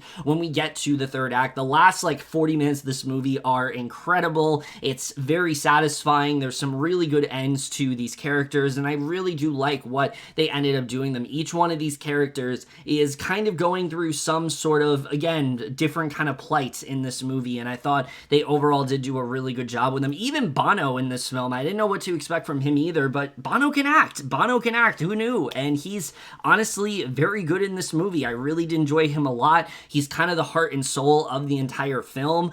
When it comes to, you know, what he's dealing with his wife's death and things like that, I think that's played into very nicely here, and I really liked what they ended up doing with him. The animation is also fantastic in this movie. It's very colorful, and especially, like I said, in the third act, there's a lot of memorable moments here. The music, I was honestly a pretty big fan of. I liked the way they implemented a lot of these songs throughout the movie, and I thought that they did a really good job with them. Again, the only thing that really brings this movie down for me is that there are a lot of new characters, as I said, and some of them just aren't that narratively satisfying. Like, there's this guy that comes into Tori Kelly's, I forgot her name, her life, and you know, she has to perform this duet with him, and you can tell that he's someone that she just isn't super into, and I just didn't really find there was all that much to that character. I wanted a bit more with him. Letitia Wright's character as well, who becomes this trainer of sorts for Johnny. I wish there was more with her character. They didn't really do a ton with her in this movie, and Rosita has this storyline as well that I wish they dived a bit deeper into, and I think that would have definitely made the film better overall, but there's a lot of solid moments in terms of comedy. Miss Crawley's a character that I really do get a kick of, and I think they do some really fun physical comedy with her here. So overall, yeah, I had a really good time with Sing 2. I will say, though, I hope that this is where they end up stopping. I think this is a solid place for this franchise to wrap up. I think if there was a point for them to kind of just, you know, stop, I hope Illumination is able to I hope Illumination is able to come to that conclusion. They don't have that need to just constantly push out sequels, because that's what they like to do. They like to be cash cows in that way. I hope that they're able to like pump the brakes here and just stop, because I think this is definitely the right time to do that. Overall, I had a really good time with this one. I think it's a very solid animated film. I know that it's actually the most successful animated film post-pandemic, and while it's definitely not my favorite animated film of last year, I think it definitely is deserving of all of the box office that it's making. It's really great to see a movie like this doing as well as it really is, because I didn't really expect it to do quite this well, but it's good to see. I just hope, again, Illumination doesn't really get that sense that it's like, well, we got to make that third movie. Like, no, stop here. This is definitely the right time to do that. But overall, like I said, I really did enjoy this one quite a bit. So B for Sing 2 overall. I think this was a very charming and inspiring animated film that a lot of people are going to enjoy. I know not everyone really liked this one, but I certainly had a very good time. I'll be honest with you guys, I don't remember A Journal for Jordan that much at all. This was actually the last theatrical release I saw in 2021, and I just don't really think it's anything that special. It's kind of like what I feared it was going to be, and I think the big problem, you know, there are a couple things that are, you know, issues with this movie, in that I think the tone itself, it's way too sappy. At points, it feels like a borderline Lifetime movie with the way it really goes for the saccharine and things like that. I just think it really lays it on thick, and at points it really did take me out of the movie very often. And I think overall the movie is also way too long. There really is no reason for this movie to be 2.5 hours, and I really found it to be excruciatingly boring throughout, especially in the first 2 acts of the film. The third act, it gets a little bit more interesting, I will say that, but the first 2 acts of the movie especially, I was honestly almost falling asleep. I was on the verge of that. I just found it to be a very boring experience overall. But what I really think brings this movie down is the structure. I think the structure to this film is all wrong. From the very beginning of this movie, you know, the thing that's constantly looming over our heads is what happened to Michael B. Jordan. That's really the hook going into this film, is like what causes him to make this journal for his son. Is he able to read this to his son? Is he still alive? And in the beginning of the film, we know exactly what happened, and I felt that was a big mistake, honestly. I really wish they did not set this film in the present day and kind of like, you know, have this frame story of sorts. I think it would have been a lot better if we just start in the past, and then gradually, as the film goes on, we start to realize what's actually going to happen. I think it would have just made things a lot more affected overall, especially because once we get to the third act, this movie, it's just the present day. So I didn't really understand why we needed to start out that way. I just found it to be very unnecessary overall, and I think they could have done a better job with that. And a lot of these flashbacks just are not very interesting. They don't really give you a reason to care about this relationship. It feels very fragmented. The film's constantly the film is constantly just jumping through time, and I just didn't really care about anything going on with either of these characters. I will say the film is a very good showcase for Shantae Adams. She honestly was the big standout of this entire movie for me. I found her performance to be very genuine, very emotional, and I thought that she really did elevate a lot of the material that she was given. Michael B. Jordan's good here too, but he really doesn't have as much to do as you expect. Like, he has stuff to do in this movie, but he's kind of just reduced to like a very one-note character. And it's not that Shantae Adams isn't, I just felt like acting-wise, she just did a lot more to really push this character and make her a bit more interesting. So I think while the two of them do have chemistry, I think she really is the big standout throughout this entire movie. And like I said, once we get to the third act, I think the movie did get just a little bit better for me, but it really did not make up that much for the absolute slog that the majority of this movie was. I just didn't find this particularly interesting. It sucks too, because I think Denzel Washington's a very competent director, but it just really feels like this is a film that they just didn't really know what to do with. I know it's based on a true story, it's an important story, but I don't really think they did a good job of paying tribute to it. I don't really think they told this story in an interesting way, and I just felt overall, this really just felt like a film that they just were very unsure how to go about it, and I think it very much did show at the end of the day, so I really was not a big fan of this one at all. C for A Journal for Jordan. It got a little bit better, like I said, in the third act, but overall, it's very, very unremarkable, and it's very easy to see why not many people really saw this one at all. Parallel Mothers was a very different movie than I expected. Going in, I kind of just thought that this was going to be a film about two different mothers and kind of the way that they are connected and they sort of like bond over, their mutual, sort of stories and things like that. No, that is not what this movie is at all. This film goes in some really twisted and dark directions, and I really do applaud the film for going there, and I think overall that definitely does make the film a lot more memorable.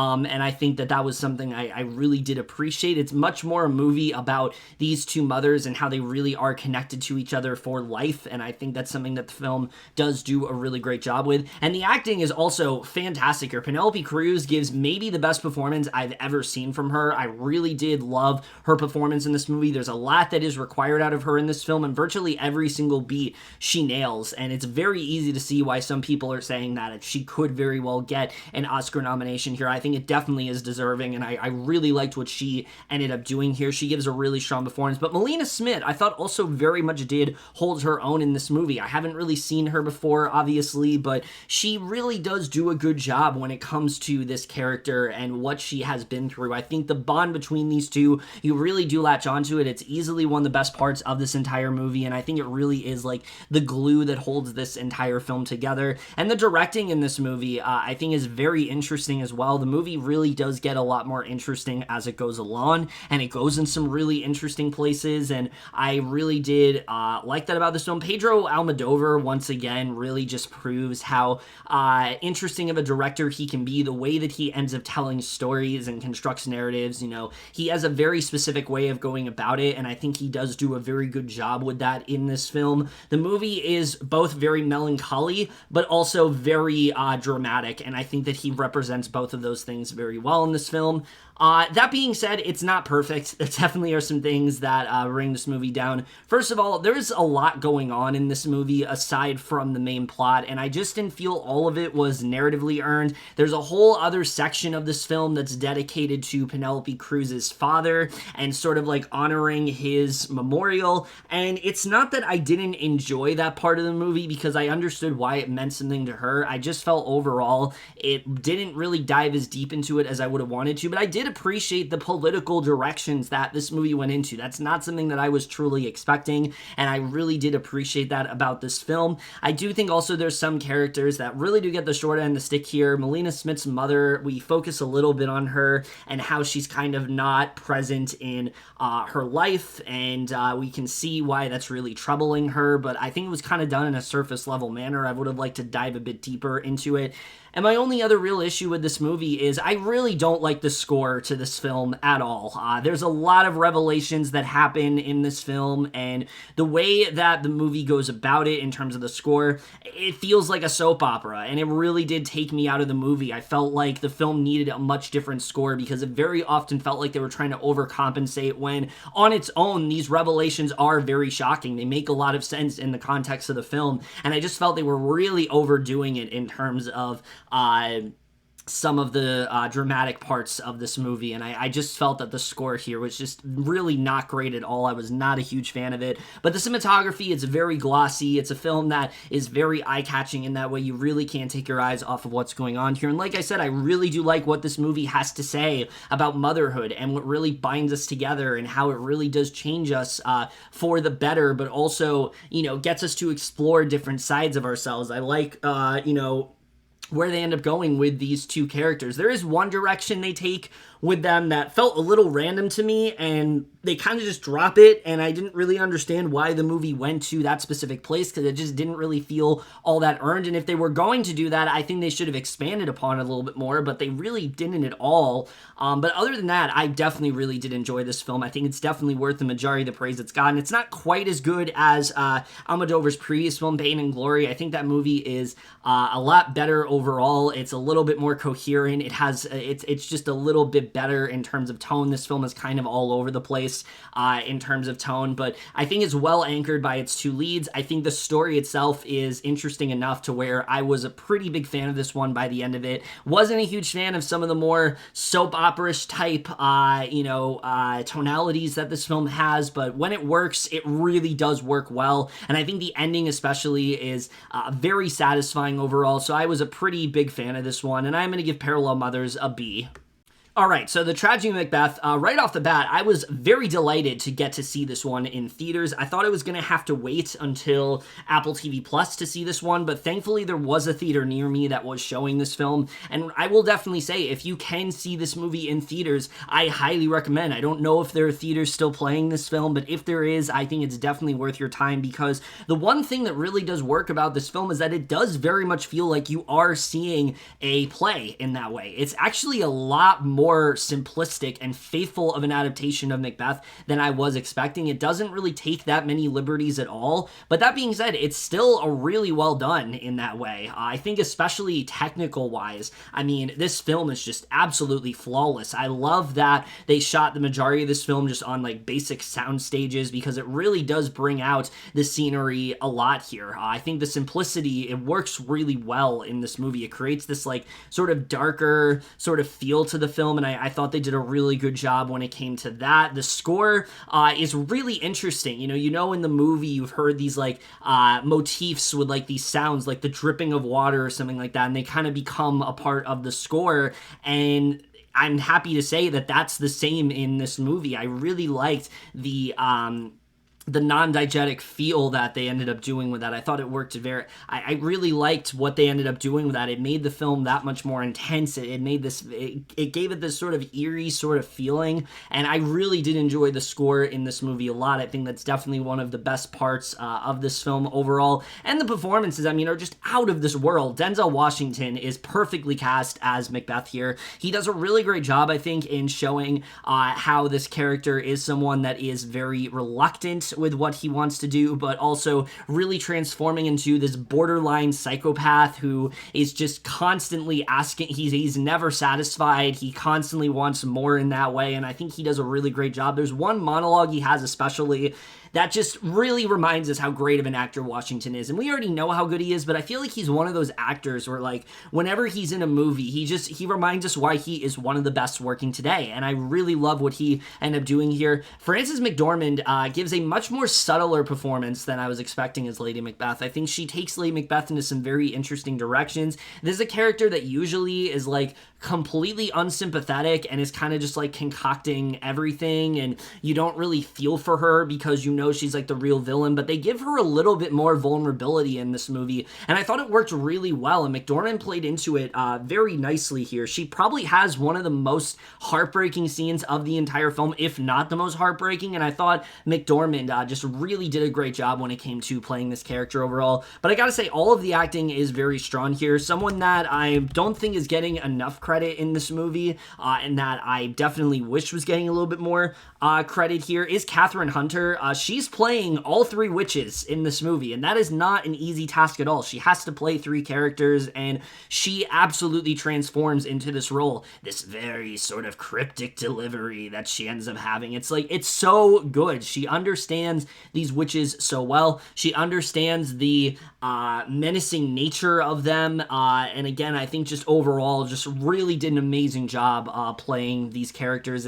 It's a very physical performance. Like, there's a lot she has to do physicality wise here, and she nails every single second of it. I really do wish that she was in the conversation for, like, best supporting actress, because I do think she is that good here. I'd say, you know, besides McDormand and Washington, she really is, like, the big standout of this movie. I wish more people were talking about her. Corey Hawkins and, like, Alex Hassel are both really great here too, and even Moses Ingram isn't in this movie a lot, but she is a very memorable scene that I really did enjoy in this film. I think what really is going to make or break this movie for you is if you enjoy the play that this is based upon, because this is very Shakespeare heavy. They really have not updated the dialogue at all. It's very Shakespearean. There's parts of the film where I borderline did not know what these characters were saying, but I didn't really care because I enjoy this type of delivery. I like how different that is. That's something I've always admired about Shakespeare, is that he really had, like, his own sort of language. I think that's really cool, and I like the fact that Joel Coen really did pay his respects to that overall, but you can't really say this movie has much of a screenplay because it really doesn't take too many liberties at all. Aside from the few things that I mentioned, there really is nothing different in terms of the dialogue, and I think that's going to disappoint some people, but for me, I appreciate the fact that this film just stuck to what works in this adaptation. And I think there's something to say about, like, sticking with what you know, and this movie does a really good job with that overall. So yeah, overall, I was a very big fan of this one. I think, like I said, the only real issues I do have with it is that there are a couple times where it is hard to make out what some of these characters are saying, and I do think there are some characters that could have gotten a little bit more to do in this movie, and they could have maybe taken a few more liberties, but overall, I really do appreciate the simplicity of it all. I think it's very well anchored by its performances here, and I really just love how much this adaptation, you can tell, cares about its source material. It really wants to honor it, and I think it's a really good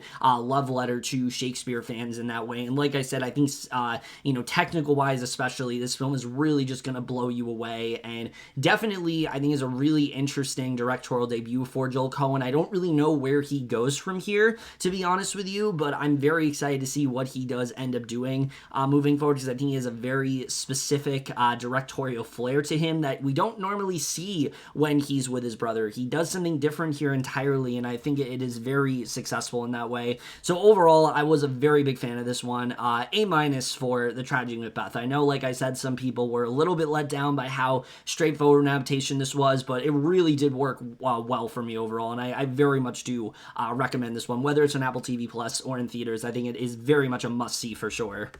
Alright, so The Tender Bar was a very frustrating experience for me because there's a lot about this film that I really do admire. I like the initial premise of this movie where we have this boy who grows up without a father, and he kind of finds this sort of, you know, surrogate father in Ben Affleck's character. They form this relationship. I think that part of the movie is very strong. Ben Affleck is so good as this character. He brings the warmth and the depth that's needed to that character to really make it work, and I think that he is absolutely the standout of this entire movie. I really enjoyed the bond that he ended up forming with him overall. I think the movie dives well into the idea that this boy he has a father that haunts him, but he prefers to be with Ben Affleck, and Ben Affleck really does raise him into, who he really does initially end up being, and I thought that they did a good job with that. Unfortunately, though, once the film shifts from Ben Affleck and, the younger JD that we follow in this movie to the older JD, I found this film to be extremely boring, and I really just found myself checking out of it. And nothing against Ty Sheridan, but I do think he is kind of miscast here. I don't really know if he was right for the role, because he really doesn't bring anything to the table as this character. But granted, there isn't really a lot that he has to work with here either, because once we get to the adult side of things, this film becomes a lot more generic and very cookie cutter in that way, and there's just a lot of things here that the film just doesn't really expand upon, and honestly feels kind of unnecessary. Like, there's a whole romantic subplot in this film that goes absolutely nowhere. I didn't understand what the point of it was. I didn't understand why it was here. I thought it was cute at first, but they don't really do anything with it. And in general, it really does just kind of become, this is how he, achieves his success, and this is how he, really takes the lessons that Ben Affleck's, character gave him and tries to, implement that into his life. There's something to be said about that, but I just think the way it's told is very disposable in that way, and I think a lot of that is due to George Clooney's directing. I do think this film is better than the other films that he has directed, but it has to be said, I just don't really feel like, as a director, Clooney has that much of a style here. He's very simple with the way he's very standard with the way he goes about things. He doesn't really add much of anything to the table, and I just feel like a lot of his films just turn out to be very generic. It's like he has these ideas, but he doesn't really know what he wants to do with them. He doesn't really know how he wants to make them interesting, and I don't really think he does a very good job with that here at all. Not to mention, there's a lot of actors that are wasted in this film. Lily Rabe, I liked for the first half of this movie, but as the film goes on, she really is just kind of the concerned mother. That's her entire character. She wants JD to have a good life. She isn't necessarily happy with how his fathers treat him and things like that, obviously. And there just isn't really that much to her as a character. There's no real arc that she overcomes in this movie. There's no real moment with her character that's very satisfying. I just found her to be kind of wasted in this movie, but nobody's more wasted in this film than Christopher Lloyd. I mean, you see him in the trailer, you think maybe he's going to play a pretty big role. His entire role is just he's on the couch and he cracks one-liners. That's literally his entire character. There really isn't much of anything to him, and it sucks because Christopher Lloyd is getting better in terms of the movies that he, in terms of the projects that he ends up acquiring. I remember when he was doing mostly just direct-to-DVD stuff, and this is definitely a lot better than that, but there just really is not that much for him to do overall here. So yeah, overall, I was very frustrated with this film. I really did want a lot more from it. I think what really could have helped it is that if they would have given a lot more time to both timelines, if we would have seen a lot of the present day and we would have seen just as much with the flashbacks, I think overall this film could have been a lot more satisfying. But again, because of the way this film is structured and because of just how generic the story ends up being, I really can't recommend this one overall. Beyond a really good Ben Affleck performance and some fun moments overall, there really just wasn't much that this one ended up doing for me. So yeah, C+ for The Tender Bar. I was really hoping I would come out of this film and say this is the first solid George Clooney directed movie that I've seen, but unfortunately it just kind of fell into the trappings of what makes his films not really work for me and the fundamentals that the fundamental issues that I really do have with it. And I just think that this film really could have been a lot more, and it's very unfortunate that it really just ended up being a very forgettable experience that I think could have been a lot more overall.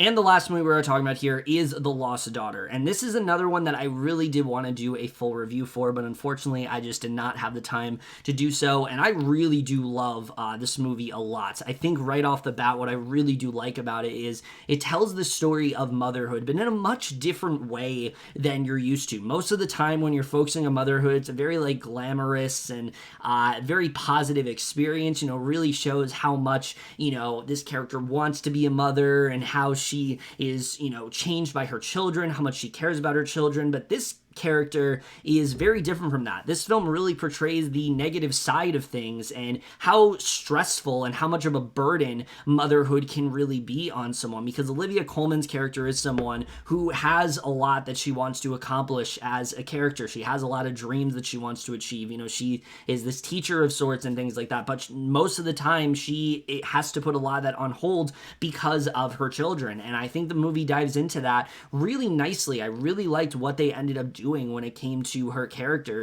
It's not always the most likable, no, but it's very fascinating to watch, and I really like the places they end up going with her and what's really shaped her into being who she is today. I think it's paralleled very nicely here, and Olivia Colman is absolutely spectacular in this role. I mean, another one of those actors where every film she does, she is just always killing it in terms of performances, but I really do think here she gives probably one of her strongest yet, because it's a much more subtle performance than what we've seen from her, but it's an equally effective one at that. There's a lot of moments early on in the movie that you're very confused about. Why is she acting this way? Why is she saying things in the way that she is? And when you get to the end of the film, it really does all add up, and it brings about a whole new layer to her character, and I really loved what she ended up doing here. This is a character that frequently feels very lonely, but also kind of feels like she doesn't really fit in society. She doesn't really feel like she has much of a place within the world anymore, and I think Coleman really did hone in on that very nicely. Dakota Johnson, though, is the other really big standout of this movie for me. I don't think she's getting enough credit. I've seen a lot of people talk about how good Jessie Buckley is here, and she is very good. She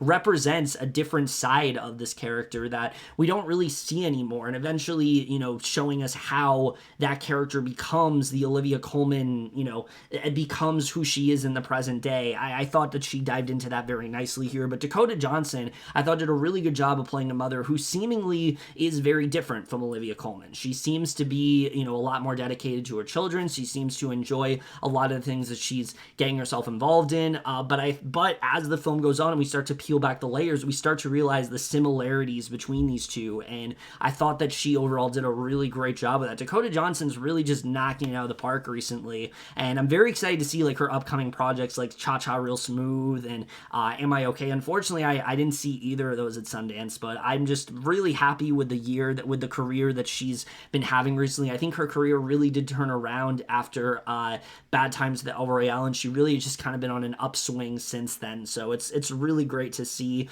in this film. I really liked what she ended up doing here.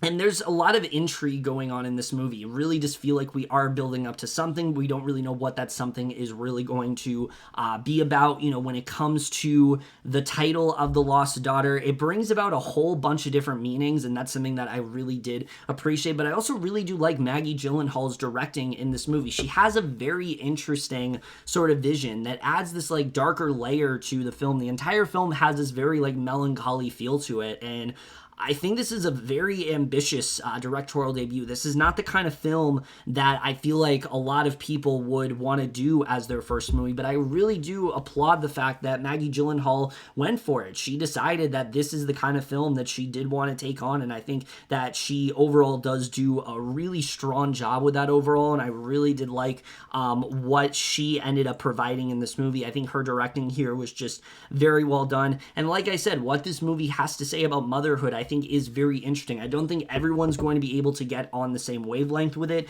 especially with how you view motherhood, but I really do appreciate this film for exploring a different side of it than we normally do see, and I thought overall it works very well. The film's also very unsettling at points. You don't really know what's going to happen, but again, it really just feels like we are building to something. And like I said, for the majority of this movie, we're following a lead character that isn't always the most likable and doesn't always make the best choices. But you know what? I really do appreciate what they end up doing with her. When it comes to a movie, I don't need a lead character to be likable to gravitate towards them. I think that if they're compelling enough and if we're able to really dive into just the, again, just their overall way of thinking and, their overall, methods and things like that, I think that, when we're able to get into their psyche, I don't really care if they're likable or not. I think that in general, Lita is a very interesting character, and I think that the exploration we get with her is very interesting in this film. And I think all of that was very well done. The cinematography here also is like very bleak, but it's also like very stunning to look at, and I really did enjoy it a lot here. And the score I've been listening to quite a bit. It really is very sorrowful to listen to, and I think it adds to the melancholy type nature that this movie is really going for. And like I said, overall, I just found this to be a very fascinating experience. I think my only real issues with the film is that there are some characters that we do come across that I just wanted a little bit more from, particularly Ed Harris's character. There's a bit of a subplot with him, and I think that we could have gotten a little bit more when it came to him, as well as some other characters that pop up throughout the movie. I wish we could have seen some more with them overall. There is a aspect to Dakota Johnson's character as well that I wish was explored a bit more, but other than that, I really did enjoy this one quite a bit. I think this is a very untraditional film, and I really do appreciate that a lot. It's not going to be for everyone, but the more it went on, the more fascinated I really did become with it, and the ending as well is just really hits you, and it really does end in this way that is going to leave you with a lot of questions, but it's one that you're never going to be able to stop thinking about for a while. So overall, I enjoyed this one a lot. A- for The Lost Daughter. I don't see a lot of people talking about this one, which is unfortunate, but I really do think it is something special and very much worth a watch for sure.